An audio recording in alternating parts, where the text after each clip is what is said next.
Hello, hello, hello, hello. Welcome, welcome, welcome to the show. Appreciate you guys checking in. See a bunch of people in the building. Make sure that you hit the like button at the very minimum and make sure we can keep the show going and growing. Michael Jacks P8PV. Welcome. Appreciate you. This is I meant to do a show last night, but I was like, I'm tired. So now my cat, this stupid cat, is getting frisky here. So all right, knock it off. All right. All right. So what's up, Deborah? I appreciate you coming in. I appreciate everyone who's checking in. Everyone who's going to check in. I appreciate you guys. Make sure that you hit the like button. Greetings to you, Kenneth the Young. Appreciate you coming in. Hey, Glorious Love. Appreciate you. Appreciate you coming in. Make sure you guys all hit the like button on your way in. Make sure that you do that. It's very, very important. So today, just want to have a conversation, review some videos about what is going on within the dating world and what people are looking for, because there seems to be a lot of confusion that is going on. So we try to settle this. I do have a poll. Well, not a poll, but a question. It's a question and answer. What kind of man do y'all want? Of course, this is for the ladies. I guess the guys can answer. Some guys could answer it too. I guess. But what are y'all looking for? What do y'all want? What do y'all want? And somebody sent me a video the other day, and we're going to review that at the end. And but in the meantime, we're going to start off with just a couple of videos. Yeah, make sure you listen to Glorious Love. Hit the like button. It's very, very important. Whether you watch this in the future, at least put in the comment section if you watch this in the future. What kind of things that are you looking for in a man? Because I think there's a lot of confusion going on. We've talked about this before. It's not the first time I've mentioned it, not the first time, and it's certainly not the last time that others within this space are going to talk about it, mention it, and talk about the contradictions that a lot of times men are hearing in this space. And again, I'm going to show and demonstrate from some videos. Obviously, this is not academic. That there is a lot of confusion, not only amongst the younger people about what they want, but older people as well. When I say old, I'm talking about 35 plus, 35, 40, 45 and up are all confused about what's going on, who should be paying for the first dates, what's happening with men, what's happening with women, et cetera, et cetera. All right, so let's get into it here. Here's the first video here. Most of these are going to come from IG. Do make sure that you hit the like button on your way in. What's something you'll get a lot of hate for if you say it out loud? Men grow up their whole lives being taught how to treat a woman, but never what to expect from one. While women grow up their whole lives being taught what to expect from a man, but never how to treat one. And that imbalance is quietly destroying all modern relationships. Because from a young age, men are taught to open doors, pull out chairs, be patient, be understanding, be accommodating, prioritize her needs, and absorb her complaints. But no one ever teaches him how to set boundaries. No one ever teaches him that his needs, his desires, his emotional safety actually matter too. So he grows up over-giving, over-functioning, self-abandoning. And when he finally starts to feel that all his efforts are unseen, unappreciated, and most importantly, unreciprocated, when he finally realizes that they are not going to treat him the way that he treats them, he doesn't explode. He goes quiet. He withdraws.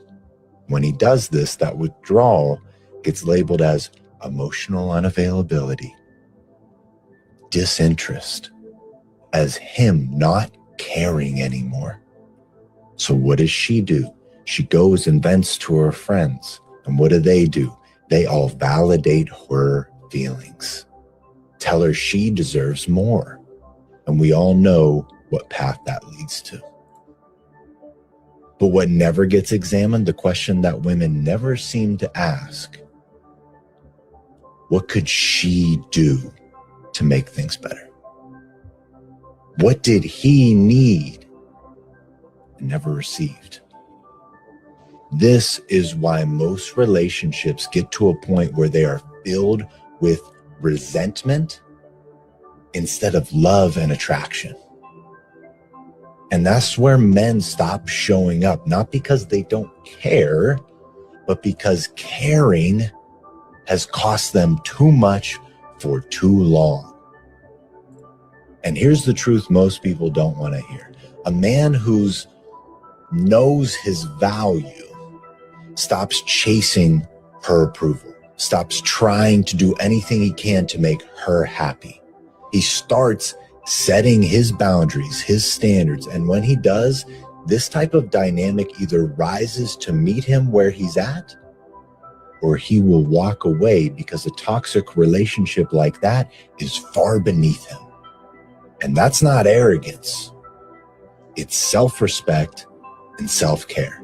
What's something you'll get a So I thought that was pretty good. A good video to start off with, talking about, you know, how men and women are showing up differently and how men have been trained their whole lives to accommodate the woman's emotions, her thoughts, how she's showing up in the world, and we have to accommodate, cater, and watch out and manage emotions and all that. There was a good video today by Dr. Tiesan Johnson, at least I saw it today, talking about women who are emotionally damaged and therefore emotionally damaged their children, their boys in particular. So it was really, really good. And so I think that this was good to show up and understand how, you know, how we're viewing the world. And given this place and time that we're living in, of women bossing up and demanding more emotional accountability, well, the question has to be asked: what is the lady's responsibilities in the relationships? I'm asking the question about what women want in a man. Well, if you want this emotionally available man, which I doubt that you do, but if that's what the narrative is, then how are you showing up? What are you doing to meet and supply his needs? So these are some of the questions that we should be asking. Shouldn't everybody be doing that, not just men? Well, yeah, but this is the problem, that there's a lot of times that men are not receiving this type of energy in return. Again, if people are making this, and again, this is a white brother who's made this. If he's making this and talking about this, this shows you that this is more than just, you know, a certain community. He seems to be a little bit younger, probably in his 30s. You know, what's really going on? What's really going on out here? If I were, it would be Christian, honest, and takes authority, kind-hearted, full of integrity. The other day, I asked my students. Now that I think about it, I probably shouldn't have did it, but I did. I asked the female students in my class what they would like in a man, and one girl started talking about it. She's like, "Oh, I don't know." And then the longer she thought about it, the more stuff I had to write on the board to show, you know, what she wanted, because, you know, there's always this complexity, it seems, with what uh, is going on here. There's always this complexity about what's going on and how men and women are showing up. And this complexity is causing this idea that, you know, men are not emotionally available. We're emotionally stunted and all this. And that's another video we're going to get to a little bit later on. But just out of curiosity, you know what you ladies are looking for. And I appreciate Glorious Love, a Christian man who's honest, who takes authority. What does that mean? And to all the ladies who are in here, what does that mean to take authority? Because I keep hearing this pushback against male leadership. And what does that mean to you all, for a man that takes authority? I understand what the words mean, but what does that look like? What does that look like on a day-to-day basis? Is it a man who plans dates, plans vacations, tells you what it is, and all that? So tell us what that is. Appreciate that. Anita, make sure everybody hits the like button. What's up, D name and D handle? What am I teaching? I teach criminal justice on campus. I teach criminal justice. I teach some criminology courses, and I teach forensic psychology. That's what I teach.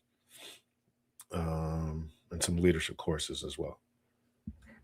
All right, so that's that video. Let's see, got a few other videos here. Let's see. I played this one the other day. This one's a little bit funny.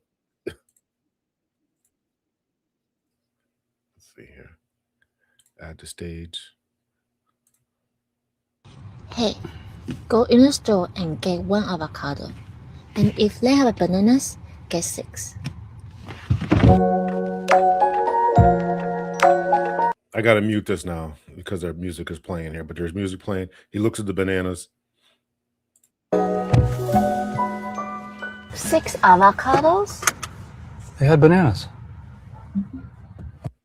Hey, So I thought that was pretty funny. Y'all got to learn to communicate. And men got to learn to, I don't know, men got to learn to listen better. I don't know. You got to be very direct in what you're saying to men. Anita says, godly man in word, indeed, healthy and fit, empathetic and kind.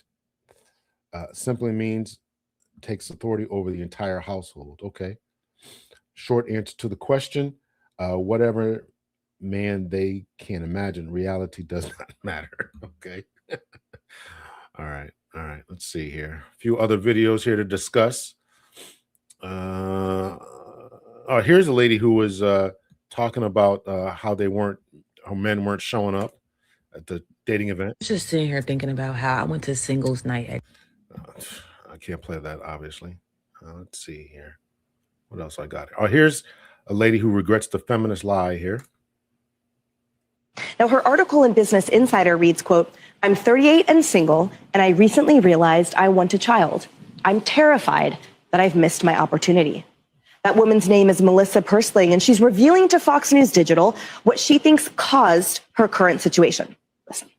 I feel unbelievably betrayed by feminism. I was constantly fed this idea that women can do everything. We don't really need men. Women can have the great career and have the kids that they like and change the tires and do this.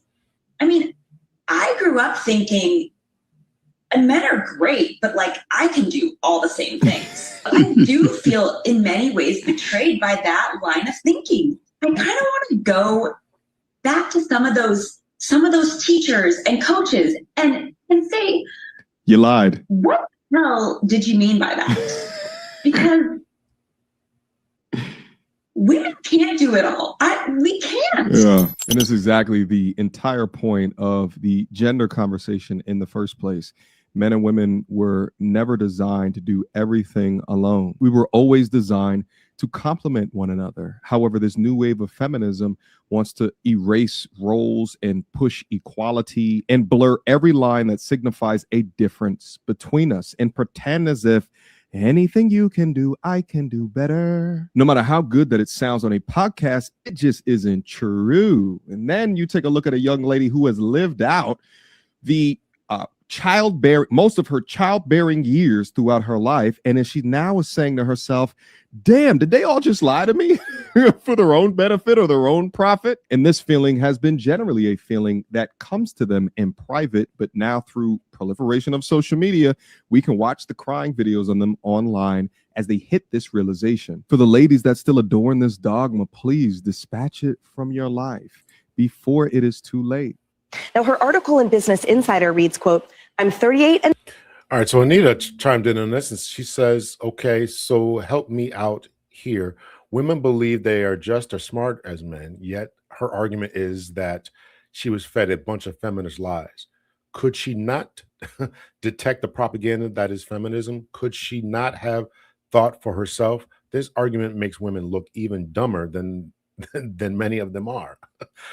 I happen to be a 58-year-old woman, and I didn't fall for it. So it sounds to me like she needed a man to think for her. With a bunch of laughing. I think they believe it. I don't know if I would say that they're dumb. I just think that they believed it. I think that they believed a lot of what was told to them. Their teachers told them this. Their parents told them this. Their grandparents told them this. Everybody around them, they go to college and they take a bunch of feminist courses or gender equality courses or whatever they would be called, and they just fall for it. They just fall for it, and they believe it. I went on dates with women who told me that. Listen, I believe I can do everything. And one girl had a 10 or 11-year-old, and she was traveling the world. She was obviously based here in the U.S., but every now and then she was doing some work with, and she had caused her to fly to London or England, and she again, she had a 10-year-old and she had to put him up with nannies and she wanted a husband and all this other stuff. It's like, you can't do all this stuff and be traveling all this time. You can't do it. Okay, Anita.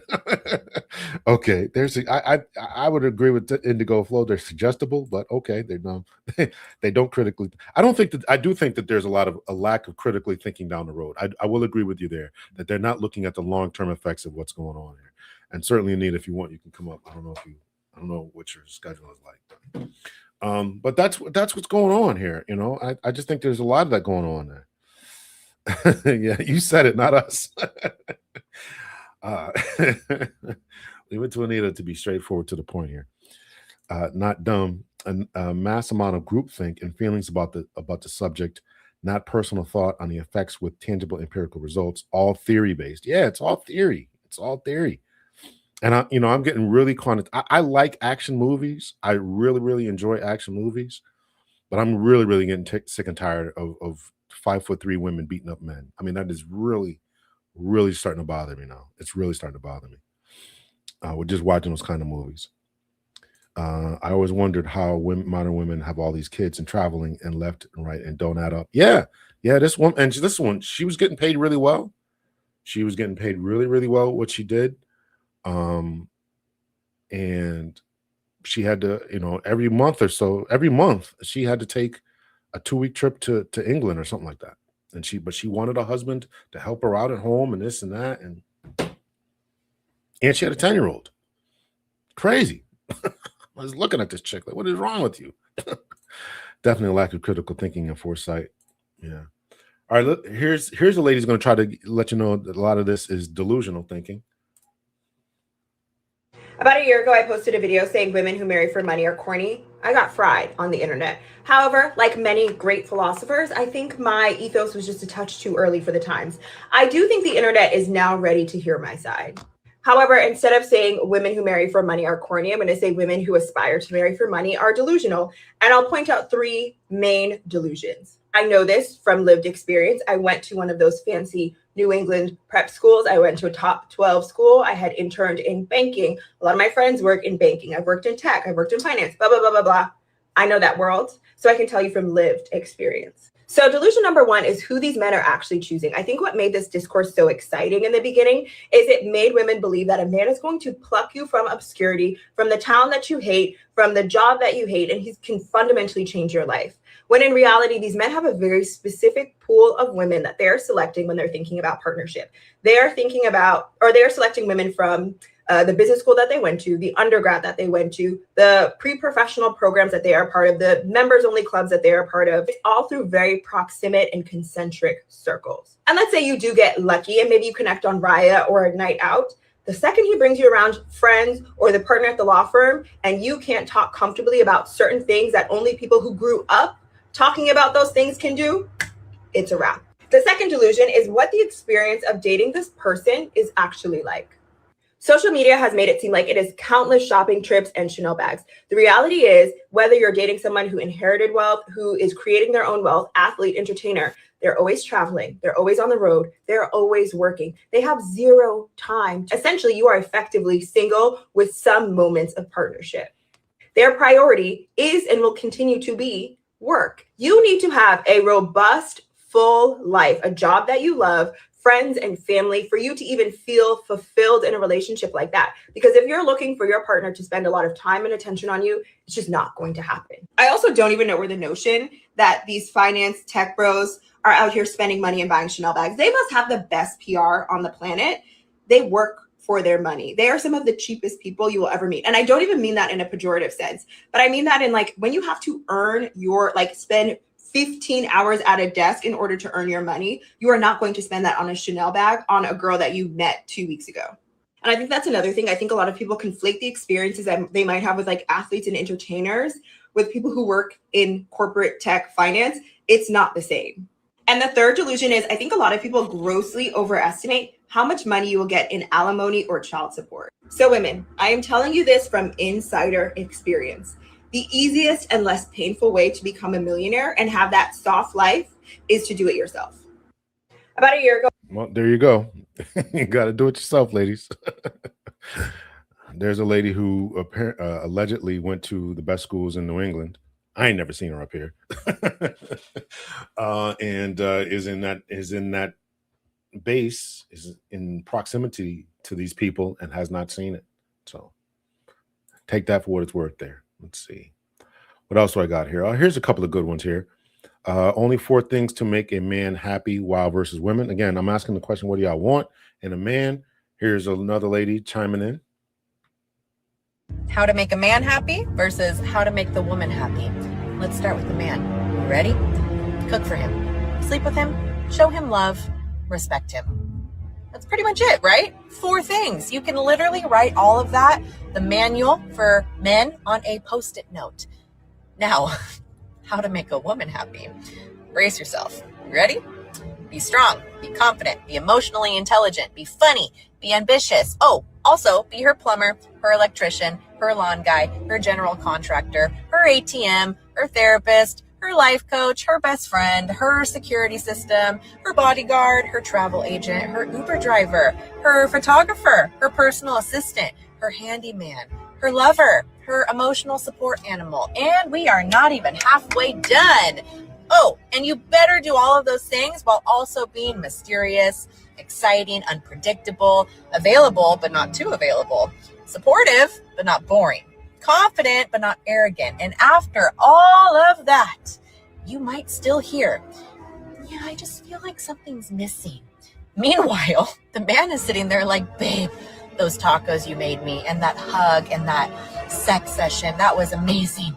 Men are simple creatures. Feed them, love them, respect them. Done.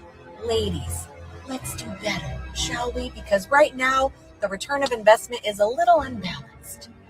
How to make a man happy versus how to make... So, let's see. In other words, they can never be happy. So to the ladies, I mean, what do you do about this? If again, we're asking the question here, what do y'all want? If there is no bottom to this, why should the men even try? Or is this, as another video I'm going to play, just a simple first world problem? Why am I in this mode here? This is just more first world problems. We'll get to that in a moment here. It's a long list, yeah. I don't know if this is exaggeration. Y'all tell me. I don't know. Luka, the basketball player, I'm not aware of this. Luka, the basketball player, his wife filed for child support. I don't know. Think about this. Probably basketball games on right now, right? March Madness. Showed you I'm not much into sports anymore. Is the soft life if you have to work hard to get it? Yeah, well, I think that's all a delusion. This whole soft life thing is all a delusion. It's all a delusion. It's all social media, and people are getting caught up in this, whether it's suggestibility, malleability, whatever's going on here. So she lives in Slovenia. Yeah. She filed in California. I believe the Hulk Hogan's ex did the same thing. They were living in Tampa or Florida. They were living in Florida, and she went to California to file because they got more money or more generous in California. So that's not unheard of. Of course, when they were together and he was alive. Let's see. Her peer group. What's up? What's up? Why does it keep changing? Hey, Rhonda. His ex did file for child support. Okay. Yeah. You're always going to hear that. I've always heard. I just don't feel the connection. Yeah. And it makes you, yeah. So, what causes that connection is this a modern thing that can never be solved because it's a modern thing, because it's in the water, because it's in the air, because it's all over social media. So should men just stop trying? Interesting question. Okay, so I'm at work and I'm strolling through TikTok, and I've noticed all of the people that talk about how dating sucks at our age. And I have to agree, it does suck at our age. But I'm like, where are the, let's say 45 and up eligible men that are looking for a real connection, like with a real person, not this fake Instagram chick that you see or these fake posts, but like a real woman that wants to build a future, that wants to travel, that wants to cuddle, that wants to wear matching pajamas, that wants to cook for you, that wants to do your laundry, that wants to plan date nights, that just want to watch TV, binge watch TV. Like, where are those men at? And do they happen to be in the Huntsville area? Okay. So you can see I put in the comments here, where are the women that she's talking about? Where are the women who want to do all this type of stuff? So I'm at work and I'm strolling through TikTok and I've noticed. First of all, she's at work admitting she's strolling on TikTok. Now, if she got in trouble or get suspended or get a write-up, then the boss would be wrong, right? But whatever. Noticed all of the people that talk about how dating sucks at our age. And I have to agree, it does suck at our age. But I'm like, where are the, let's say 45 and up? Are you talking about her? I think she's very attractive. I think this woman is very attractive. She has a filter on, but I think she's very attractive. That's my thoughts. Eligible men that are looking for a real connection, like with a real person, not this fake Instagram chick that you see or these fake posts, but like a real woman that wants to build a future, that wants to travel, that wants to cuddle, that wants to wear matching pajamas, that wants to cook for you, that wants to do your laundry, that wants to plan date nights, that just want to watch TV, binge watch TV. Like, where are those men at? And do they happen to be in the Huntsville area? I guess not if you can't find them in Huntsville. So Kristen Wilson says those four things she mentioned does not equal chemistry or connection. Is there too much emphasis on chemistry and connection when it comes to sustaining lasting partnerships? And I'm genuinely asking this. Is this something that is going on way too much now concerning what's going to take for a viable relationship to last? Now, I'm not talking about people probably in my age group, 40 plus, who had been divorced. I would agree that you need some kind of chemistry and connection. I'm not saying that it's irrelevant for 20-year-olds either, but if you're focused way too much on that, when times come that are hard and that chemistry kind of dwindles down, then next thing you know, you want to break up families and homes and all that. And if you got kids, that becomes problematic. So you gotta stick past it through the chemistry. You can do things to revive the chemistry. You can do things to revive the connection, and those are absolutely important. Don't misunderstand what I'm saying. But is there too much of a focus and emphasis on, okay, well, the chemistry is gone, so let me just bounce out of this relationship. The connection is gone, so let me just forget these kids and let's just move out to our separate ways. I'm going to go to another state and just file for divorce. Right. So how much of this, again, is too much social media propaganda versus what it takes for us to make meaningful, substantial, long-lasting relationships? That's what I'm saying. In particular, when it comes to raising children. Let's see more comments here. 29 likes. Hit the like button. Well, that's pretty good. But y'all make sure you hit the like button. What's up, AB Media? Appreciate that. Appreciate you stopping through, AB. Binge watch TV and still be competitive and productive. These poor women need to grow up. Yeah. Yes, they weren't in the United States. If they weren't in the United States, then that would behave differently. Well, apparently one went to Slovenia and came back just to file for divorce. But I do agree that these are first world problems. I absolutely 100% agree that these are first world problems. I think didn't I play a video about that talking about? I didn't play it yet. I don't think I played it yet. I didn't play it yet, but there's definitely somebody's going to address that type of language here. Yes, they need to focus on compatible as well as being willing to grow together and assist each other in healing together. And I definitely agree that this growing together is a necessity. And I have underestimated, but have grown to appreciate the need to grow together. And as you meet someone who is in 40 plus, that ability to grow together is lessened dramatically. If you're in your 20s, you can grow together. You can, I mean, obviously you got to have a baseline of liking the same types of things, but then you can grow to learn each other's personalities and what you like and don't like, as long as you're doing things together. So that ability to grow together is definitely essential. Make sure you hit the like button, y'all. The 8 C's, requirement and connection and chemistry, are at the bottom of the list. Okay, give us the 8 C's if you would. I know you've done it a number of times, but I think that we need to read it again. And if connection and chemistry are at the bottom of the list of those 8 C's, not saying that they're unimportant, but they're at the bottom of the list, and there are other things as well. Let's see. They make it unnecessarily difficult. Yeah, there's a lot of that going on. Here's a lady's going to tell us about how to make it simple. Messages for the nice men. I want you all to know that there are still women out here that are easy to please. And there are women out here who consider going to Chili's, Applebee's, Ruby Tuesdays, Papa Do's, hell, Captain D's, if that's what we eating for the day, a date. Going to sing a little karaoke. Or going to the park, eating a Subway sandwich. There are women out here that are easy to please. Messages for the nice men. All right, well, y'all gonna make yourselves more available here and more well known. Okay, a couple of things here about nice guys. Listen to Orion Taraban.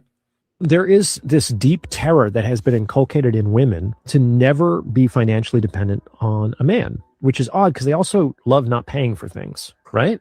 But it kind of makes sense, because if they paid for something, that would reduce their financial independence because it would come out of their own pocket. So having their own money and using the man's money is another strategy to support their own financial independence. But I mean, modern marriage is cooked in so many other ways. It's like, in most cases, for better or for worse, the woman will have to continue to work. I don't know what it's like in Japan, but houses are really expensive.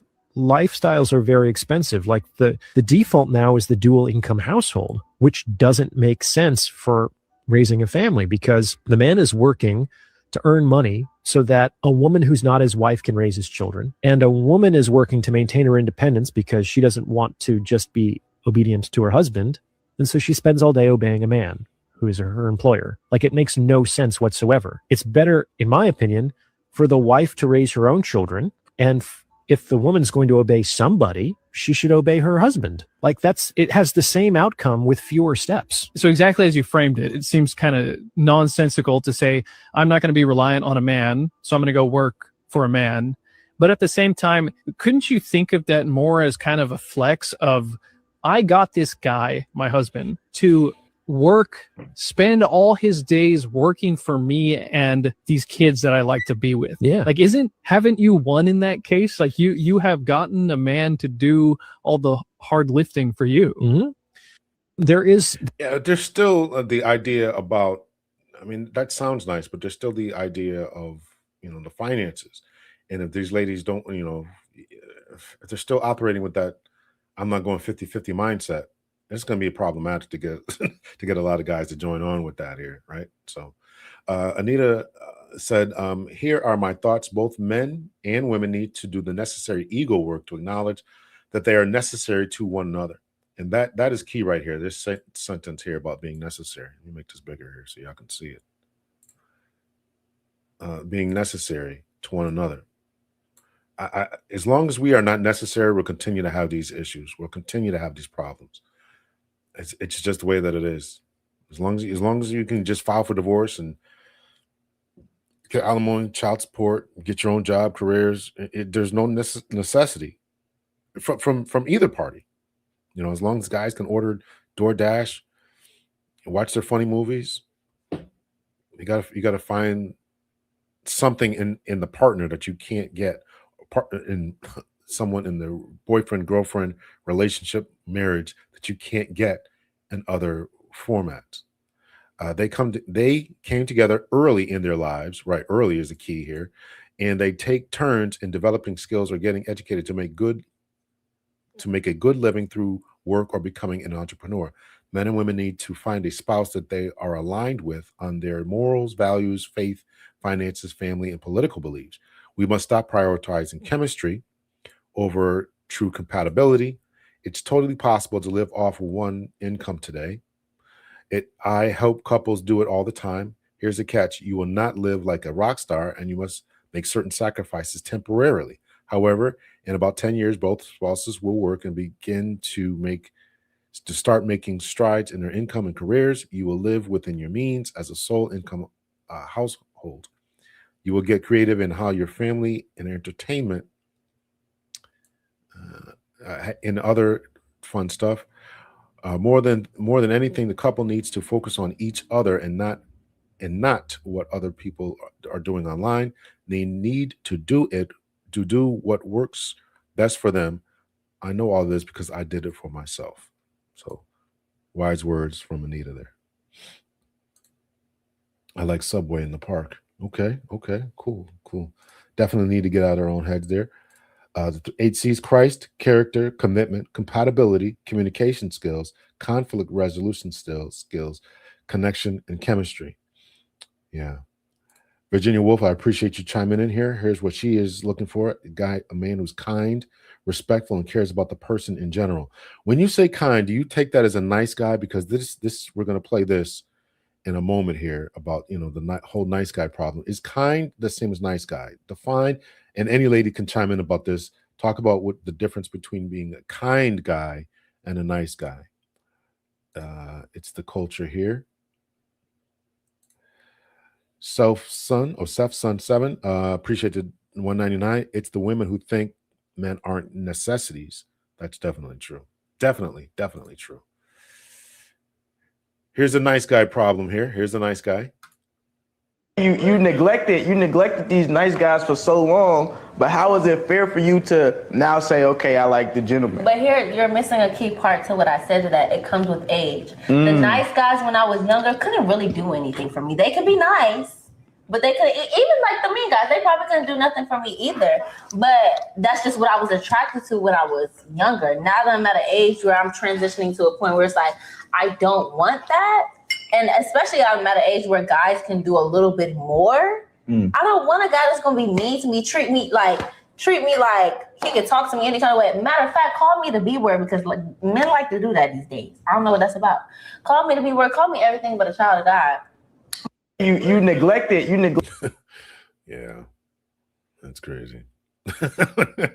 It's really, really unfortunate that these ladies would give their time. It's one thing to be attracted to these guys because whatever, the way that they, and I'm not joking about this, I've had ladies tell me that they like the way a guy wears his pants and all that kind of stuff, right? But then to give these guys your time, energy, and attention and get ruined by them emotionally, psychologically, allow them to imprint on you, and then want a nice guy to come in there and pick it up, and then don't develop the same type of chemistry or connection, and therefore, withhold the best of you sexually because he doesn't imprint or because he doesn't move you to that certain way. I know I had a video here. I don't know if I can find it here about the lady who was detoxing. I know I saved it here somewhere. She was detoxing from a guy. Let's see if I can find it. I saw another YouTuber play it often.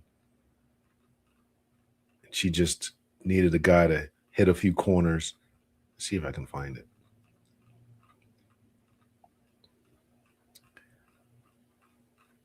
I don't know if I'll be able to find it. I don't recall what I named it on my computer. Let's see, maybe it's an OBS recordings here.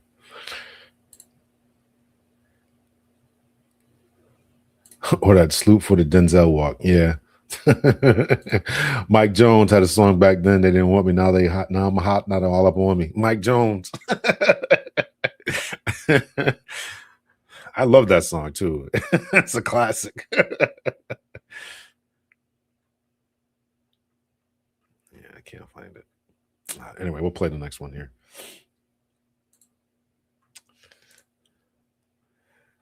So that's that one. That's that one. Here's in relation to how men and women relate to one another. How men and women relate to one another, right? We're not your girlfriends. You mean that one BGS plays? Yes, that one. I I recorded it from him, and I know I recorded it. I just can't find it right now. I don't remember what I called it on my computer. So I'll take a look for it right now. He has it on his Women Like Bad Boys video. All right, we'll see if I can find it. But I know I definitely recorded. I just don't recall where I put it and what I named it. So.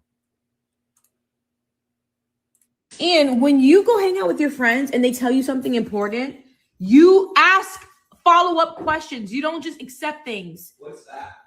And just like when your friend broke up with his girlfriend and you just told me, and I was like, okay, what happened? Why? Oh, I don't know. And I was like, okay, well, you just took the information and that's it? You interrogate. Y'all don't talk to each other? Do males just sit in a room and stare at the walls? I need to know. This is your childhood friend, and I know more about him than you do. And I've known him for 5 minutes. Hello? Marcella, can you believe this man? He does not know his own friends. This is insanity. And when you go hang out with your friends and they tell you something important, I thought this was so funny because you see the dude run out. He left his drink there. He's just like, I'm out of here. I just thought that was so funny. He never comes back. We do not communicate the same way. And this dude was out of there. He just put his drink on the desk there and was gone. you ask follow-up questions. You don't just accept things. Look at him run. I'm out of here. And just like when your friend broke up with his girlfriend and you just told me, and I was like, okay, what happened? Why? Oh, I don't know. And I was like, okay, well, you just took the information and that's it? You interrogate. Y'all don't talk to each other? Do males just sit in a room and stare at the walls? I need to know. This is your childhood friend, and I know more about him than you do. And I've known him for 5 minutes. Hello? Marcella, can you believe this man? He does not know his own friends. This is insanity. And when you that just tickles me. This dude was gone. And Marcella was probably thinking, take me with you. Take me with you.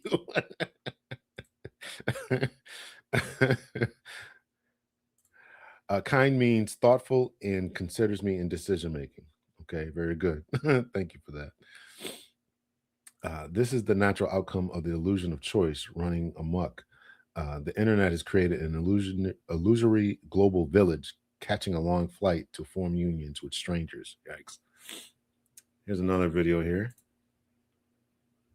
All right, welcome to Dating Diaries 41 and Unfiltered, where I date some of Georgia's finest, so you don't have to.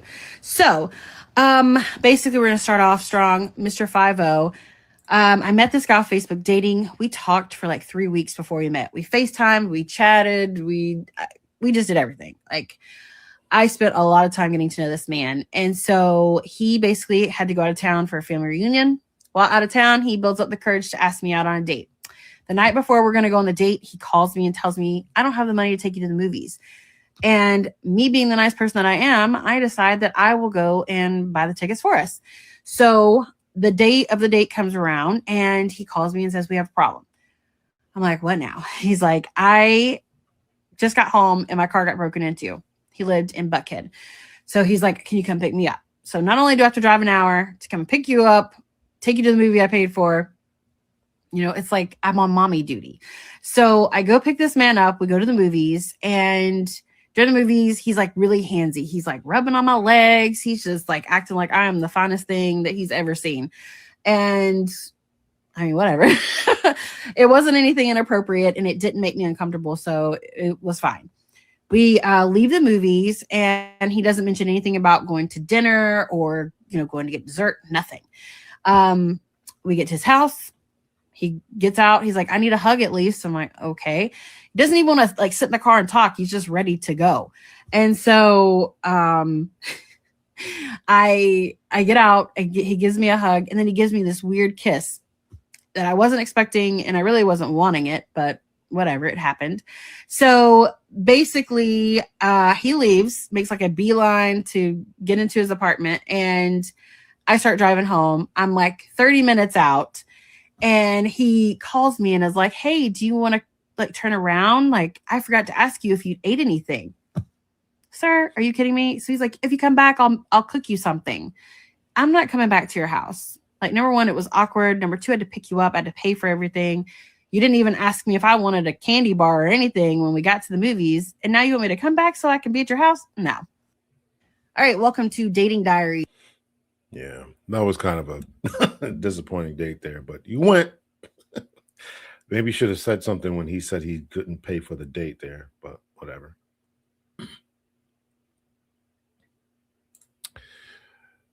Let's see here.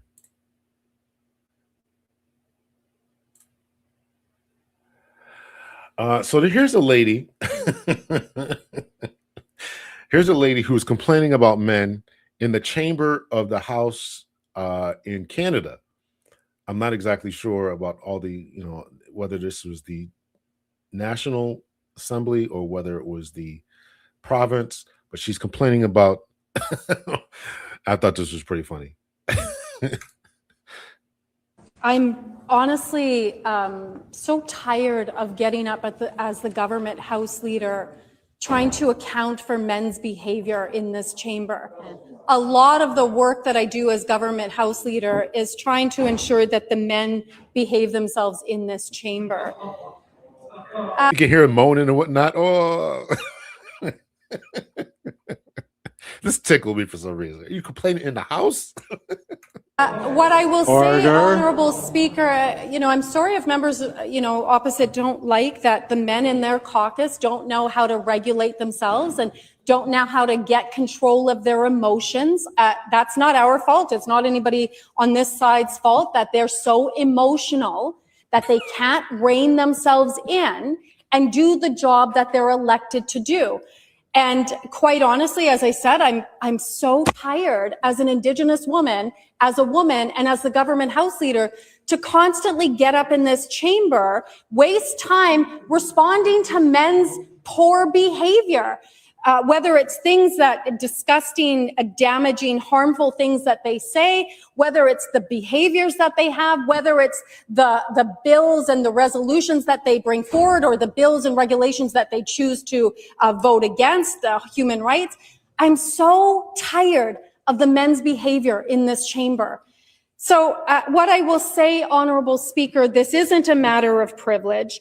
The reality is that there are consequences for people's behavior. If the so-called leader of the opposition does not want to be called what his actions are showing him to be, not only in this chamber, but to all Manitobans, then once again, for the love of baby Yoda, I would beg him to get control over his emotions, learn to regulate himself, and do the job that he's elected to do. That just tickled me. I don't know. She never gave any examples. I'm dying to know what these guys were doing in the chamber there that would cause her to go off like that. But it tickled me. I don't know whether it's true or not, but I just watched that. I just thought it was funny. Let's see here. Here's a lady's pondering why men sit in their driveways for 10 minutes. Does anybody else's husband do this? Sit in the truck when they pull in the driveway? I can't do it because the kids are all in the car with me. But is this just like a decompressing thing that he's doing right now? He's like getting the energy to come in. What are you doing out there?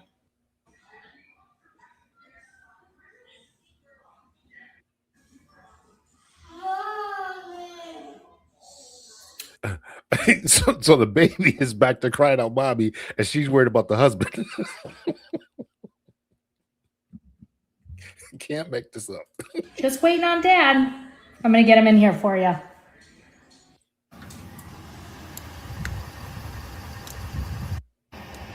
Are you waiting for me to come get you? You want me to do that? Look up. I'm going to come from the second floor through the windshield. Come in.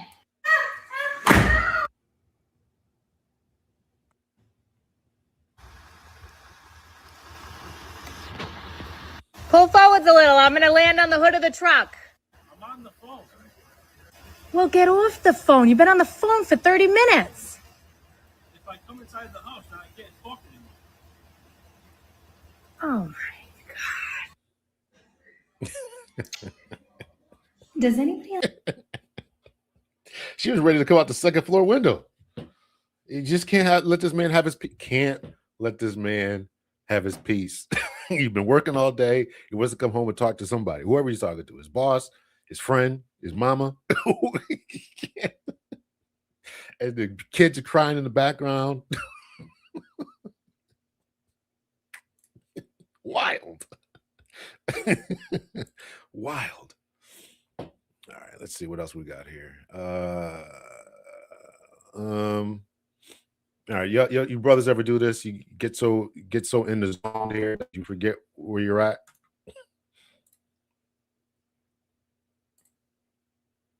Where are you? I'm driving home. I'll be there in like 5 minutes. Who are you with? I'm by myself. What kind of question is that? You don't need to ask me these stupid questions. Where were you? I was at the gym. I got a sick back workout. And who were you with? You left me in the gym again. Can you please come back and get me? Where are you? Yo, he did that again. Stop leaving your wives at the gym, y'all. Stop leaving your wives at the gym. All right, here's another one here about, here's a Ryan Taraban again. Women, if you want to be heard and validated, that's fine. But go to your girlfriends. Go to ChatGPT. Don't take your grocery list to the hardware store, which is what you do when you expect your men to act like your girlfriends. Men's strengths, listen to me, men's strengths lie precisely in direct communication involving reality-based solutions to problems. Intelligent women use men for that purpose. Let men solve problems. It's what they like to do. It's what they're good at doing. This means, ladies, that if you choose to come to a man with a complaint, then you're effectively also choosing to consider his proposed solution and to implement it in reality. Otherwise, you are guilty of treating him like your girlfriend or using him as a receptacle for your emotional ejecta. Let men cook, ladies. Let them mansplain to you. If you can listen, then you just might learn something. Women. That's some bars right there. Gotta run that back. This guy says, Jonathan Steele says, no unpaid therapy sessions, no loving you through it. If she is feeling terrible and just wants you to sit and listen for hours on end to her ramble, that's not a good use of your non-sexual attention, gentlemen. Your presence is strong, needed, valuable, and irreplaceable. Be very careful who you give access to that luxury. Women, if you want to be heard and validated, that's fine. But go to your girlfriends. Go to ChatGPT. Don't take your grocery list to the hardware store. Don't take your grocery list to a hardware store. That's what you're doing. That's a good analogy, in all honesty. Herein lies the problem. Let me make this bigger so y'all can see it here. Herein lies the problem. Women don't want their problem solved. They just want to be listened to and feel heard while they vent. Listen, I'm going to tell you, when I was talking to Taylor Chandler, I told her that is absolute torture. It's for me anyway. And here's a therapist telling you the same thing, or Ryan Taraban. Here's somebody else. It's torture for me. I have to sit there and listen to it. I'm telling you, it's absolute torture. Frankly, I don't entertain complaining. It's a massive turnoff, but I will listen if you want solutions, right? Sadly, that's very rarely what they actually want. That's not the way the men are built. It's not the way the men are built. And ladies may want that, but that's just not the way we're built. And it was absolute torture to sit there and listen to it. The only woman today that I will sit there and do that with is my daughter. And even that, sometimes I'm like, okay, you got to hurry this up here. You got to hurry this up here because I can't sit here and listen to that all day. So, which is what you do when you expect your men to act like your girlfriends. Men's strengths, listen to me, men's strengths lie precisely in direct communication involving reality-based solutions to problems. Intelligent women use men for that purpose. What purpose? Solution-based purposes, not venting, not sitting there being an emotional support animal. None of that. No more of that, guys. To the fellas out there listening, no more of that. No more of that. I can't stress this enough. Let men solve problems. It's what they like to do.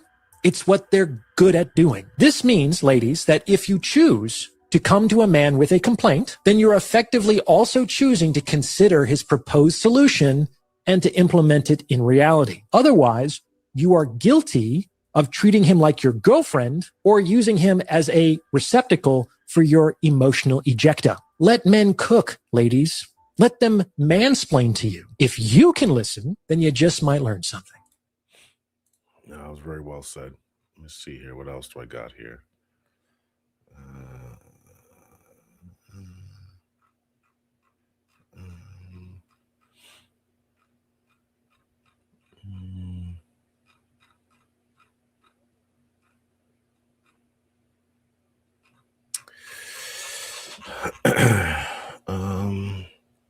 All right, here's a nice guy in the friend zone here. This is wild. Listen. Fuck, man. I think about it sometimes and I'm like, my life would be so much easier if I just liked nice guys, right? If I liked guys who were honest, guys who were kind, generous, thoughtful man who's going to bring me flowers or something. I don't know. You know, I liked guys who just went out of their way and thought about me. The bare minimum. If I just liked guys who gave me the bare minimum, that would be fucking awesome. But I am a little bit more below than that, right? I like liars. I do. I'm going to admit it. I like men who are assholes. Men who are going to treat me like shit. I do. I like men who are going to go out of their way to make me jealous. And then they come back and I'm like, babe, why'd you do that? Even if a guy is fucking amazing, like great, everything they have, check all the boxes, good looking, they're emotionally intelligent, they're emotionally available, they treat you right, they buy you things, they're nice to you, they're really good to you. All the things, it can still not feel right. I like to feel something because I'm a pretty happy. Oh, sorry. I didn't mean to do that. Sorry. She likes toxic. What am I doing? I'm sorry. Play. What is that? This is wild. Listen. Fuck, man. I think about it sometimes and I'm like, my life would be so much easier if I just liked nice guys, right? If I liked guys who were honest, guys who were kind, generous, thoughtful man who's going to bring me flowers. Now, keep in mind that the point of this is that these types of men are imprinting on these ladies. They're probably in their late 20s, early 30s. You know, I can't really tell ages anymore, but I would assume that these ladies that we've seen thus far have been late 20s, early 30s, and being imprinted on these guys. And then, can you really deal with a nice guy when you're older? As the previous video that I played. Hours or something. I don't know. You know, I liked guys who just went out of their way and thought about me. The bare minimum. If I just liked guys who gave me the bare minimum, that would be fucking awesome. But I am a little bit more below than that. So you don't even have to supply the bare minimum. She don't even want the bare minimum. Guys who show up and whatever the bare minimum would be to her. She don't even want that. She says she's below that. Don't give me lie to me. Lie to me. You know, have a couple other girlfriends. Right? I like liars. I do. I'm going to admit it. I like men who are assholes. Men who are going to treat me like shit. I do. I like men who are going to go out of their way to make me jealous. And then they come back and I'm like, babe, why'd you do that? Even if a guy is fucking amazing, like great, everything they have, check all the boxes, good looking, they're emotionally intelligent, they're emotionally available, they treat you right, they buy you things, they're nice to you, they're really good to you. All the things, it can still not feel right. I like to feel something because I'm a pretty happy person, pretty peaceful person on my own. So when I have a guy come in and fuck up my life and make me feel something, I'm like, I love this. I love this. This is so shitty and great. You know what I mean? Do you know what I mean? Okay, I didn't ask for this life. Guys, prime example. So You got to hope that these people are doing this just for clout. You got to hope that people are doing this just for clout. But there's too many videos like this and too many people agreeing with this type of philosophy, way of thinking. It's just too much of it. And if you wonder why guys are not showing up the way that they did in the 40s, 50s, 60s, 70s, 80s, 90s, this is why. Because they run into women like this who have been emotionally abused, emotionally stunted. And therefore, the guys are saying, I'm not gonna do that anymore. I'm not going to behave this way anymore. Bringing them flowers and the bare minimum is not good enough. You got, and one side, you have ladies saying, I don't want this type of behavior. Another side is saying, I'm not going to Chili's. It's got to be more expensive. Guys don't know what's going on.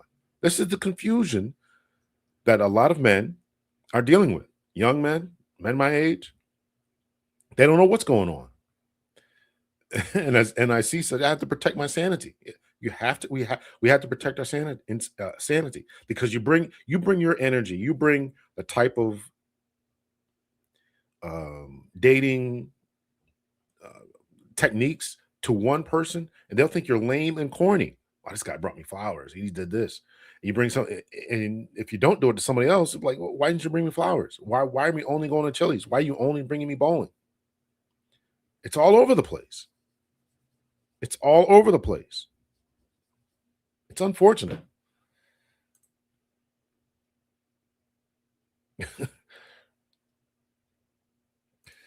There are videos like this with tens of thousands of likes and endless women in the comments approving the behavior, which is unfortunate. Let's see. Did you know your wife has to carry something called a mental load for the family? I know what you're thinking. Are women just making stuff up now because they don't have real problems anymore? And that's what I was saying. This is the video I was alluding to before. People are just making stuff up. These are first world problems because we have conquered so much. Electricity, we got Wi-Fi, there's no lions and tigers roaming around. We solve most diseases as far as some few shots, band-aids, a few antibiotics. We don't got to worry about a lot of stuff. So therefore we're making up problems Anymore, but they still want to play the victim. Yes, that's exactly what's going on here. Carrying a mental load is something that's very traumatic for women. It's where they have to actually remember things, and not the trivial things that husbands have to remember, like home repairs, car repairs, and protecting the family. It's really intense things like taking the children to extracurricular activities they don't even want to go to, or remembering to nag your husband about a cup he left on the sink 2 days ago. I do understand why women struggle. Not only do they have to memorize a schedule for the family, but they have to keep track of everything their husband's ever done wrong so they can throw it in his face every time they have an argument. And don't forget all the time they put into researching candidates to vote for. I can't even do that one with a straight face. Seriously though, the next time your wife is struggling carrying a mental load, tell her that she should try using her face or her mouth. That's where she used to let you put loads when y'all first started dating. Follow for more like this. Oh, geez, I should have watched that all the way through there. All right. All right. Let's see here. Let's check this one out. To perform at the level that I perform at. So one of the things that you mentioned was that you were looking forward to, and correct me if I'm wrong, becoming manager or managing director of your law firm. And right now, from what I'm aware through the person that gifted this to you, you are lead receptionist. Yes. And it's not chasing a dream. There's a lot of boxes that need to be ticked. I know this man is out there. And it's just a matter of finding him. 7-figure salary. Right. Already said morning routine. Yes. That includes some sort of exercise with group accountability, as well as not just exercise, but exercise with group accountability. What do y'all want? This is bare minimum stuff. as some sort of very high nutrition, I'm going to say smoothie. At least 5'10". I feel like that's generous. I mean, 5'10" is generous. I mean, everybody else is 6 feet, but she's like 5'10". I mean, unless she's probably like 4'8" or something like that. Maybe it doesn't matter to her. I know this man is out there. He's out there somewhere. I need him to be obviously in very good shape. Obviously in good shape. I mean, it's obvious. What are you talking about? This is obvious. I need him to have a full head of hair. That's very important to me. Okay. Be a Christian, but not take it too seriously. Like, I don't want to have to go to church every Sunday, but I don't want to get into fights over religion either. Sure, of course. I want him to have an impeccable wardrobe. I want his suits to be tailored. I want him to look good in greens and blues because those are complementary to what I look good in. Meanwhile, she's wearing pink and brown or black, but whatever. Absolutely no jewelry. Okay. Absolutely no tattoos. Okay. Okay. Never been married. I don't know why they cut this out, but because she said she would give grace to a man with tattoos if it was for, like, if he was part of a fraternity. I don't know. There's another video of her saying that she would give grace to that guy. So, right. I want. So she want a high value blind man with no spine. No kids. I want to be his first wife. Our children are going to be his only children. No allergies. Are you guys with peanut allergies? To like animals. I would prefer that he's a cat person, but if he's a dog person, that's okay. I think that's it. Yeah. How soon can you find the man that satisfies this checklist to perform at the... How soon can you find this man? I mean, how come you haven't found him yet? He's not in your Rolodex right now? She's not in the Rolodex right now? No, it's crazy. What did DMX say? What y'all want? What do y'all want? Oh, man. She's stressing the matchmaker out. I don't know, man. This is wild, man. I don't know. This is wild. All right, let's see. There's two more videos I want to play. I think my wife does. There's two more videos.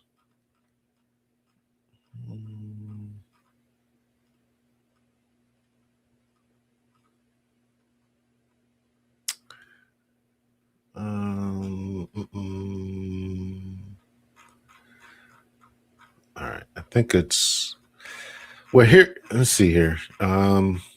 Here's what this lady does for her husband, and the husband's going to say what she does. So things my wife does that would send a low effort woman into a coma. Let's see what you get. All right. The first thing is she never lets me touch the laundry. There's been times I tried to do laundry and she literally will fight me to, prevent me from touching any laundry. She does all the laundry. I love doing your laundry, babe. All right. Wash my drawers, please. Number two is she buys all my clothes and literally styles me like she's my personal stylist. So the reason we match, the reason I look so good on these videos is because she buys all the clothes. I have not shopped in over 4 years.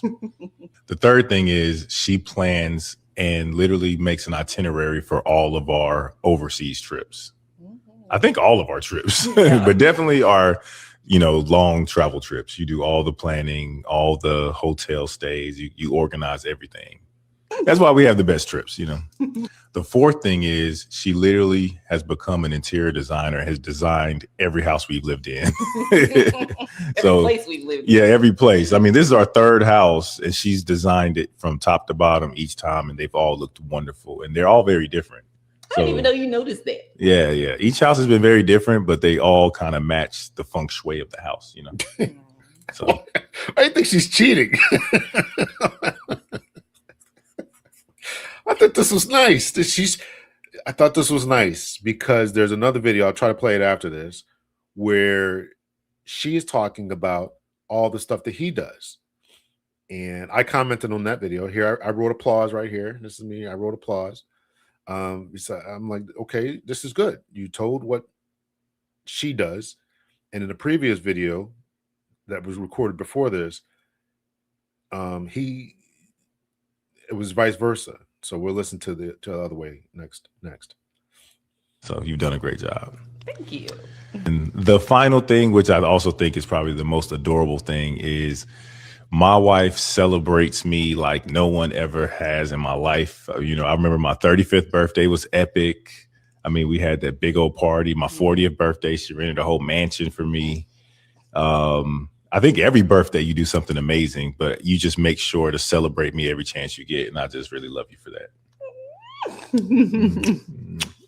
Things my wife. All right, so I thought that was nice. Let me try to go to their channel here because there's another video showing what he did. Show this things my man does that would send a low effort man to a coma. Things my husband does that was Things my husband does. And so I said, can we get a follow-up vid about what you do for him? I don't know if they listened to me, but they did one. So anyway, I saw this one before the previous one. send a low effort man into a coma. Oh, you really about to give me some credit. Number one, I have not pumped gas in I don't know how long. We have an electric car and a gas car, and I have neither charged nor put gas in a car in years. Yeah, that's my job. My baby soft hands is not for gas. Number two, when we want something that's actually going to be delicious to eat, he cooks it. Okay. That is not my thing. I have to do quick, high heat. It needs to be done in 20 minutes. If we want it to be scrumptious, my man got me. Okay. Yeah. Number three, I never have to worry about money being in our account or anything like that. He puts all of his money in our joint account, and we have a set amount that I'm supposed to put and he's supposed to put. And he don't care if I put my part in there or not. He just dumps all his in there, and I love him for that. The bills are going to be paid. Number four, and this is the cutest thing. He never comes home without calling and asking me if I need anything. And I just find that to be so sweet because even if he's like tired, it doesn't matter what he's been doing, he's going to ask. And you know, I need a little sweet treat. I need a little sweet treat before you come home. Number five, and I know I said number four was my favorite thing, but he knows I love to travel. And I cannot say there's ever been a trip that he said no to. Like, even if it doesn't fit the budget or we're just not supposed to be traveling at that time, we need to be heads down, focused on something. He literally never says no. That money he puts in the joint account, I just use it to book the flight. I love my man. Okay. Things my All right, so that's them and that's their relationship. So they're obviously making it work. He's happy, she's happy. They're doing things for each other. They were both able to articulate what they do for each other. So be able to do that. Be able to do that. I think that was all right. Let me play this last one here. So this is going to get a little political here, but I thought this was important because this guy who is making his rounds here on social media and becoming a big deal here is talking about how you communicate with men and getting them to vote more democratically. And this is from a conference called the Third Way Conference or something like that. His name is Joshua Doss. I never heard of this dude. I looked for the full clip. I can't find it. I can't find the full clip, but if anybody can find it, let me know. I went over to the Third Way website. I can't find it on YouTube. I can't find a full clip. Is he Generation X or millennial? I think he's probably a millennial, that guy. I think he's probably like a millennial. I also appreciate the $4.99. This is scary. She could be somebody's mother. That was the previous lady that we saw with the guy who needed to be a cat lover with a full head of hair and 5'10" and all that kind of stuff, right? Let's see. I think that they were I think that that previous couple was millennials, I think. Did she ask his permission before booking the flights? Well, they're making it work, man. So I don't know. They're making it work. One's man paradise, another man's prison. Discernment is paramount. Man, know thyself. He's over 40, so he could be either. I thought that millennials are now 40. There's got to be like 41, 42, right? Something like that. So y'all make sure you hit the like button. All right, so this is this brother trying to convince men to vote and what it means to be masculine. And this is what I want to kind of end this off with is what does it mean to be masculine and all that. So there are a ton of myths. Before I actually go on that, I just want to touch on something you said about young voters, and this is true about young Black men, and I think maybe about young men in general. A thing that I think we're getting wrong is, as we're seeing some of them move their ideologies from left to right on maybe policy or their perspectives of women, or I think that we sometimes believe that their subservience and their loyalty is to the ideologies themselves. Everything we see in focus groups tells me that their loyalty is not to the ideologies. Their loyalties are to the space that those ideologies provide for them online, the community that comes. The ideologies are just payment into rooms where there's friends. And so we work to debunk the ideologies, but they don't really, once they've paid for the space, they have something more important than the ideologies. They have community. And we're bad at creating community for young men on the left. We had a very particular idea of what we did not want masculinity to look like. We talked about it a lot, but we didn't create a horizon, a destination for positive aspirational masculinity. And we left a lot of room for some of the worst actors to speak to young men about what it means to be a man. And so I want to just kind of pause right there, just try to articulate at least what I've heard that this man is saying, is that in an effort to get men to be more like women, remember all the videos we played before, we've taken away their spaces. And I think I actually commented somewhere in here about, actually, there's this lady, Professor Crunk, and I think I think I'm in here. Obsidian is in here too. Obsidian commented. I'm pretty sure I commented somewhere in here about what it means to be a man and how they taken away our spaces. I grew up going to the boys club. Now it's the boys and girls clubs, the Boy Scouts. All these different types of spaces for young folks have been infiltrated. And so you wonder what has happened to men, not only from the dating scene, but also from an aspect of what has happened to men, politically, in schools, how we learn, education, colleges. So here is a whole conference where this guy, he's the only Black male on the stage, or it looks like the only Black person. I can't tell exactly to the extreme left there. But, when you've done this to men, and then you wonder why they go over to, and when he's talking about these other spaces, he's talking about the manosphere spaces, why they're paying attention to Joe Rogan and to other people. And if you have not watched that video or Netflix, the documentary on Netflix about the manosphere, it's pretty good. It is what it is. I actually did a reaction. I'm probably going to drop it tomorrow or Monday, my reaction to that video, to the manosphere video that's on Netflix. But this is what this guy's talking about. And you have not given men what it is. So essentially what he's saying is you told men what not to be toxic, not to be this, not to be too overbearing, not to show leadership skills and all this other type of stuff. You made room for ladies to do that. And then when you get these mamby-pamby men who don't know how to behave in society, who want to retreat from society, who want to, don't know how to show up, and you don't know how to talk to them, this is what you get.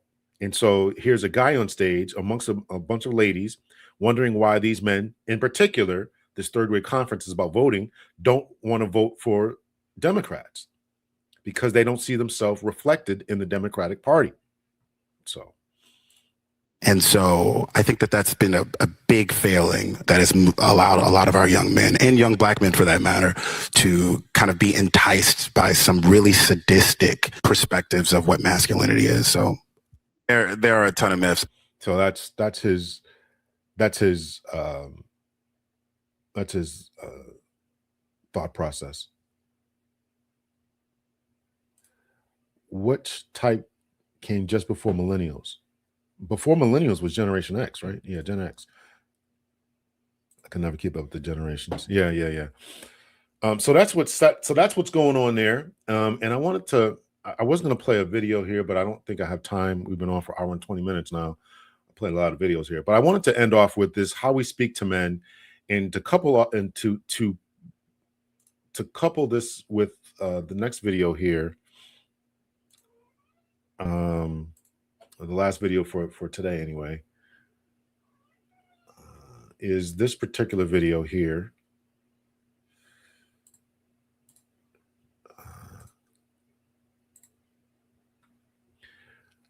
And this is a video about the Democrats are spending $20 million on American men's strategy, right? So in response to what's up, Chance?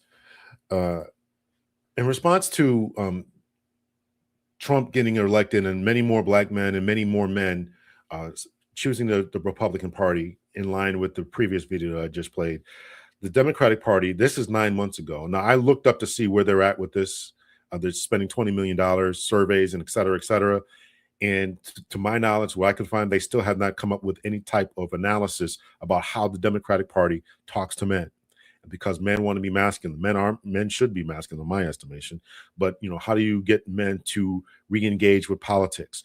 How do you get men, if they're so upset about the manosphere and the toxic messages that come out of the manosphere? And I'm not going to doubt that there's some individuals out there who are toxic or who are negative. What are you doing in order to what are you doing? What is the Democratic Party doing to get these type of men to be leaders, protectors, providers, and to be and to sign on to what they want to sign on to, what the Democratic Party is pushing? Because as long as they're pushing for the advancement of ladies, in particular above men, because many women in this comment section have already mentioned that they want men to take control, to be leaders. If you're not preparing boys to do that, how will they ever get to that place? How will they ever get to that place? And so the Democratic Party is feckless and weak, and they have been called so much so in surveys and different analysis that they are weak, that they can't make a decision. This is why Trump, as detestable as I find the man personally, at least he says something and stands on it most of the time when he's not being a taco, right? Chickening out. So at least he does something. But the Democrats are mamby-pamby. They're up, they're down, they don't know how to do this, right? Because they're just so weak all the time. They're just so weak all the time. So let's listen to a little bit of this. I got to put this up here to blur this out. Otherwise, I'll get a strike. And because the view is very hot about that. So I got to put this up here. So we're just going to listen to what they had to say. Meanwhile, this is going to be up here. With young male voters last election, Democrats are spending $20 million to learn how to speak their language. You heard it, $20 million just to talk to boys. So is this a good idea or a waste of money? What do you think? I think it's the wrong way to go about the problem, because the Democrats are asking, how do we get male voters? The disillusionment of men is, how do we care better about our men and boys? Like, it should be about how we solve the root problems that drove men and to feel like they had nowhere to go. You don't say, how do we reverse produce it to get a vote? It's a waste of money, and it's a vapid approach at a real problem. Do what Governor Wes Moore is doing right now. He's directing his administration to implement targeted solutions to uplift men and boys. That's going after the statistics. And when he was here on our show, he said, the data speaks for itself. This isn't an opinion. So look at data and solve problems. Don't try to solve elections by reverse producing votes. Like, it just doesn't make sense to me. Yeah, nothing says authenticity like spending $20 million to pay consultants and strategists and focus groups to tell you how to talk to a certain audience. It specifically says to study the syntax, language, and content that gains attention and virality in these male spaces. Like, what? So that was very important right there. You want to study the syntax, the language, right? You want to just emulate that. And I actually appreciate what these ladies are saying. I really do, because they're saying you got to solve the problem. If you just want to hire a bunch of consultant eggheads sitting around in suits just to get the language right, just to get them to jump off the Trump train or the MAGA train, and to get to this issue, or you're not going to solve the problem. And these ladies, these three ladies are all saying, you got to solve the problem. And I really do appreciate these ladies at least admitting that. Joe Rogan or Theo Vaughn or some of these manosphere guys huge was there's a level of authenticity. I've listened to a lot of both of them. I don't agree with a lot of what they say, but there's an entertainment value and this is just somebody shooting the you-know-what. It's not this like structured hyper, I have to think about what I'm going to say, I have to consider it 20 different ways, focus group it and test it. And I think that's where what Democrats are missing is there's like some sort of an authenticity problem that they have. But I also would note Joe Rogan was a Bernie bro. Democrats actually lost Joe Rogan. They had their own Joe Rogan and then alienated him with policies. And the most common things that I hear from men who came around to supporting How they alienate Joe Rogan with policies, right? So you want to get men on board, you got to get policies for the men. Trump and maybe we're open to other alternatives was they feel like they want to be able to provide for the future and build wealth. And they don't want to be ashamed to say that they want to provide and they want to have money. And then they do see these statistics of how men are falling behind and they want to be able to highlight it and talk about it, but not be pushed back that you're saying, oh, well, you're excluding girls and women if you want to advance men. And finally, we don't want to hear that language anymore. We don't want to, we want to hear what you're going to do for men. We've done a lot for ladies. And if the ladies say they want a protector and that they want a provider, then you have to do something for men. You have to make men more economically viable. The video that I did the other day talking about what was going on between marriage and how felonies affect marriage. One of the biggest things that the ladies were all saying since the 1970s is that men were no longer economically viable, or that they could get their own economics. So what did they need men for?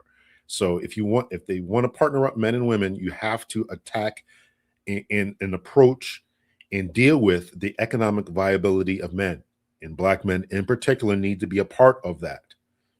Idea that they feel like even when they're well-intentioned, they're like one misstatement away from getting canceled. Like I think we need to have a culture that's more forgiving if people are trying their best, if they don't use the right terminology, if they don't use the right phrase, as long as their intention is there, this sort of like crazy cancel culture has really turned young people off. Look, I don't know that you learn how to talk to men by being in a conference center at a New York hotel holed up with strategists and experts in suits. I think people need to go into the barrios and the neighborhoods and the barbershops and the places where real people are. And I think one of the problems that the Democrats have, several of them, but one of the things is like they keep talking about how weak their brand is and how bad their team is. I never met a man, I never met a woman, I never met a human who wants to join a losing team. So maybe start projecting some, winning attitude. And but Trump always talks about how everything was terrible, it's bad, and he keeps winning. I don't think but Trump not should about be the him. gold standard of what you're looking to do right. I don't think he's in some ways an accident of times and what we've been brought to. He was a perfect storm because what drove people to this manosphere was people were saying, it's okay to be a man. You have value. I think the language around men with toxic masculinity and things were sometimes misunderstood to make men the problem. Yeah, but I think one of the things that's going on in the Democratic Party is that there's a lot of divergent voices. Right now, if you look at the Republican Party, there's one voice, right? It's Donald Trump, and everybody else bends the knee to him and basically echoes whatever he says. On the Democratic side, you've got Bernie Sanders on an anti-oligarchy tour, and you've got Elise Sotkin from Michigan saying don't say the word oligarch, call them out of touch rich people. You've got AOC talking about Latinx and Latine, and you've got Ruben Gallego, who just got elected to the Senate from Arizona, saying, can we please just call them Latina and Latinos? So I think there's a difference between how the activists talk and how some of the people who've been successful in getting the votes that they lost to Trump, but they got them statewide, talk. And so, speak to the folks. You know what I think? I think it's a waste of money. Maybe these guys should spend their money on teaching men to not be such sexists. Maybe that's But the stats don't. And that's exactly the that's why I said the three ladies there, because all she heard is these guys got to stop being sexist.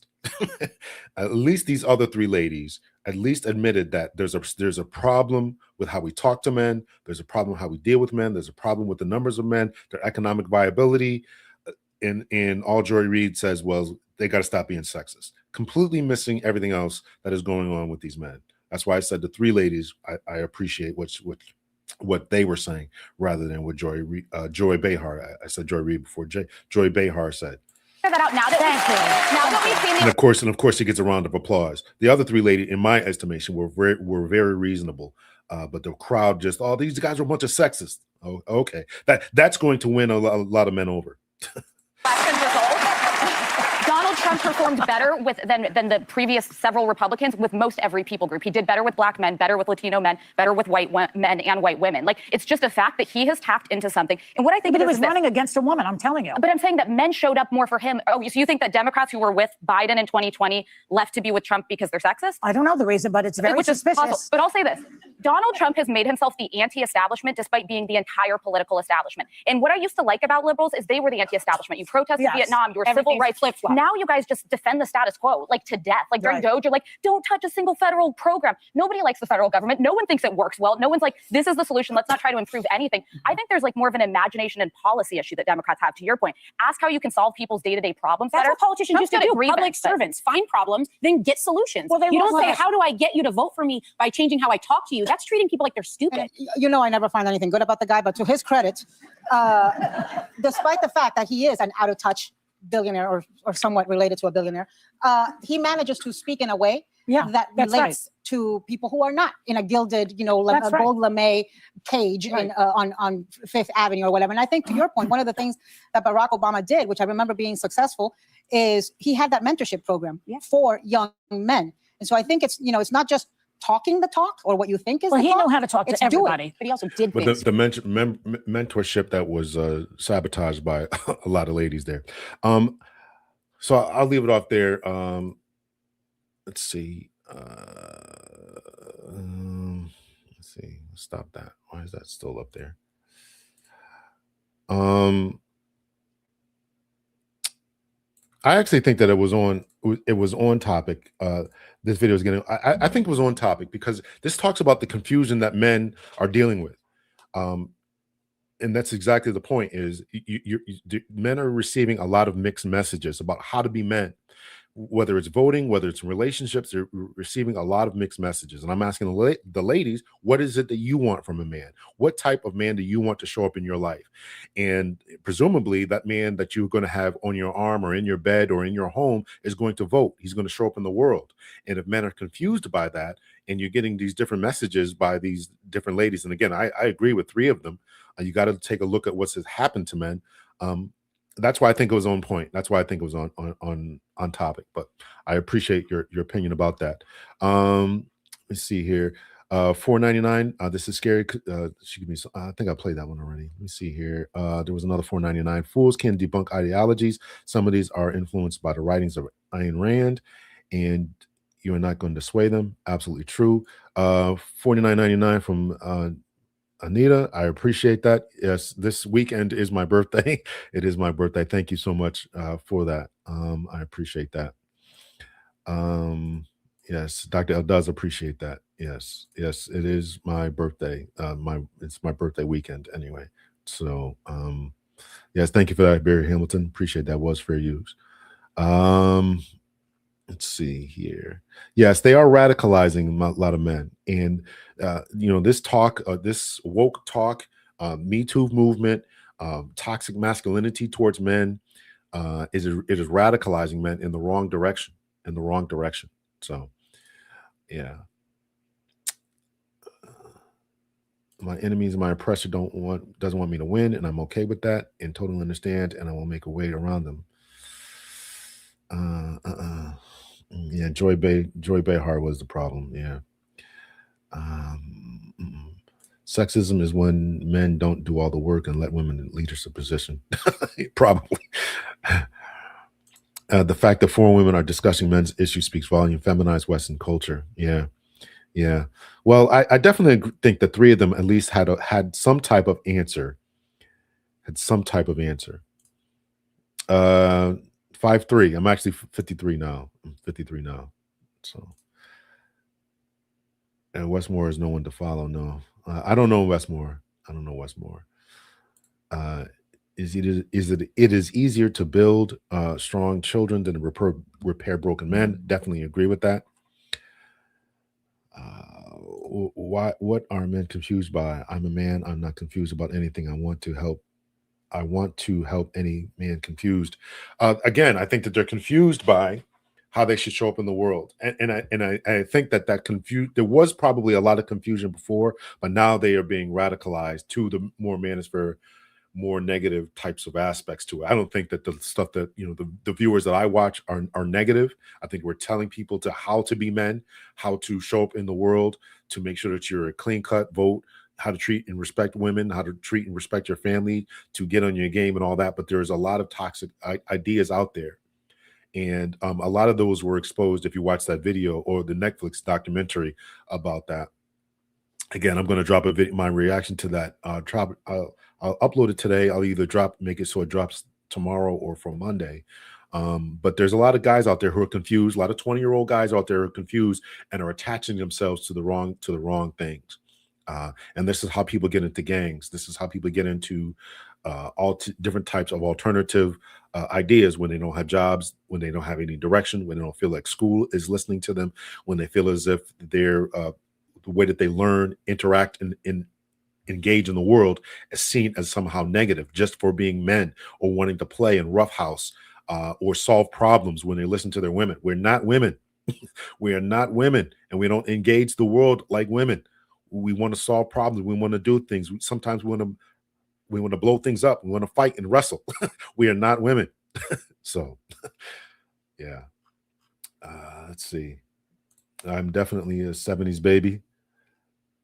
Brother, you trying to get all in the business here, man. Let's see. Good day, Dr. L, and everyone in the chat. I hope everyone has a great, safe weekend. Yes. Adopting and adjusting to feminism, misandry. Yeah.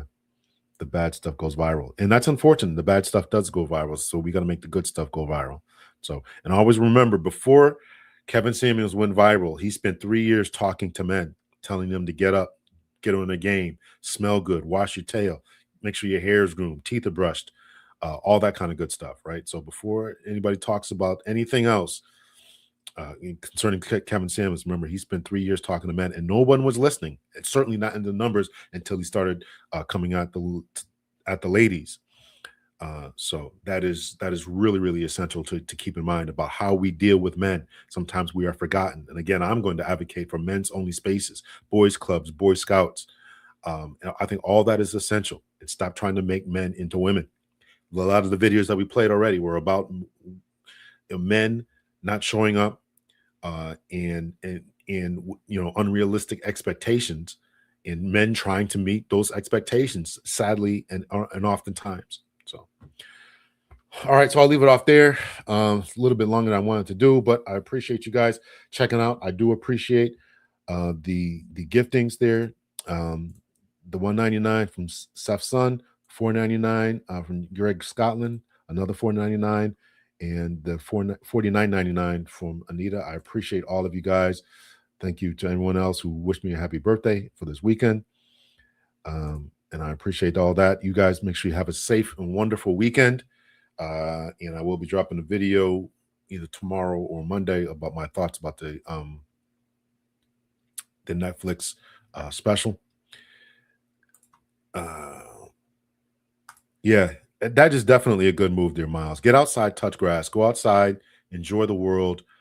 These videos are fun for entertainment purposes, but you cannot and should not allow them to taint your image and view of the world.